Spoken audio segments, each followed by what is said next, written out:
സ്വയം പുകഴ്ത്തൽ നിർത്തിക്കൂടെ? ബോറടിക്കുന്നു. ഇല്ല, എനിക്കിങ്ങനെ എപ്പോഴും എന്നെ സ്വയം പുകഴ്ത്തി ശക്തി കൂട്ടണം, എന്നാലേ എനിക്ക് പറ്റുള്ളൂ. നീ വന്ന് എന്നെ പുകഴ്ത്തി തരുമോ? ഇല്ലല്ലോ. എന്നെ പുകഴ്ത്താൻ ഈ ലോകത്ത് ഞാൻ മാത്രമേ ഉള്ളൂ. അതുകൊണ്ട് എനിക്ക് ഇഷ്ടാനുസരണം ഞാൻ പുകഴ്ത്തി ഞാൻ അങ്ങ് മണ്ടയ്ക്ക് കയറും. നിനക്ക് സഹിക്കുന്നില്ലയോ? നിനക്ക് വേണമെങ്കിൽ ഇത് കട്ട് ചെയ്തിട്ട് പോകാം. എനിക്കിങ്ങനെ പുകഴ്ത്തിക്കൊണ്ടിരിക്കണം. ലൈവ് ഇങ്ങോട്ട് ഇടുക, എപ്പോഴും പുകഴ്ത്തിക്കൊണ്ടേയിരിക്കുക. ലൈവ് ചെയ്യുക, എന്നെ തന്നെ എനിക്ക് പുകഴ്ത്തണം. ലൈവ് ചെയ്യുക, എന്നെ തന്നെ എനിക്ക് പുകഴ്ത്തണം. എന്തോ ഒരു സുഖമാണെന്നറിയാം. പിന്നെ ഞാൻ എന്നെ പുകഴ്ത്താതെ പിന്നെ അയൽവക്കക്കാർ വന്ന് പുകഴ്ത്തുക.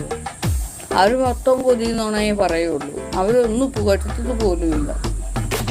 നീയൊക്കെ നിന്നെ ഒന്ന് പുകഴ്ത്തി നോക്കുക, അന്നേരം അതിൻ്റെ സുഖം അറിയാം. സുഖമല്ല, ആനന്ദം അറിയാം. ഒന്ന്